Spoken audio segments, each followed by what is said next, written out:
आपल्यापैकी बऱ्याच जणांना दिवसभरामध्ये बॉडीमध्ये काही ना काहीतरी चेंजेस असे जाणवतात, पण आपण बऱ्याचदा निग्लेक्ट करतो. जसं की सारखं सारखं जांभया येणे किंवा पाय दुखणे, हातापायांची बोटे एकदम थंड पडणे किंवा एकदम मुंग्या आल्यासारखं होणे किंवा तोंडामधून वास येणे, श्वासाचा वास येणे.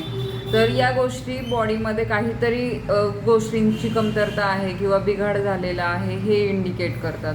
जर तुम्हाला सारखं जांभया येत असतील तर बॉडीमध्ये ऑक्सिजनची कमतरता आहे याचं ते लक्षण असू शकतं. त्याचबरोबर जर तुमच्या तोंडाला वास येत असेल तर तुमच्या पोटामध्ये काहीतरी बिघाड आहे.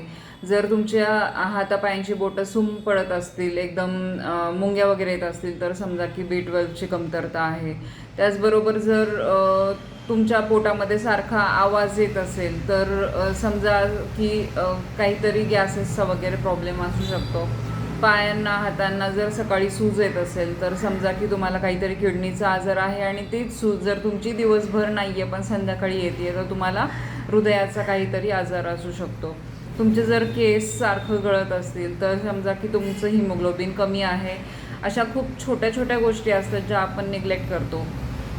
फॉर एक्झाम्पल स्किनवरती जर सुरकुत्या पडत असतील तर डिहायड्रेशन झालेलं आहे किंवा फॅट कमी झालेलं आहे. अशा वेळेला तुम्हाला पाणी भरपूर प्यायचं आहे किंवा तूप खायचं आहे. त्याचबरोबर जर तुमच्या कानामध्ये जर आवाज येत असेल म्हणजे घंटा वाजल्यासारखा किंवा रातकिड्यासारखा, काजव्यांसारखा असा आवाज येत असेल तर तुम्ही एकदा तुमचा BP व्यवस्थित आहे का ते चेक करून घ्या किंवा जे कानामध्ये इक्विलिब्रियमसाठी जे मेम्ब्रेन असतं त्यामध्ये काही इन्फेक्शन झालेलं आहे का ENTकडे दाखवून घ्या.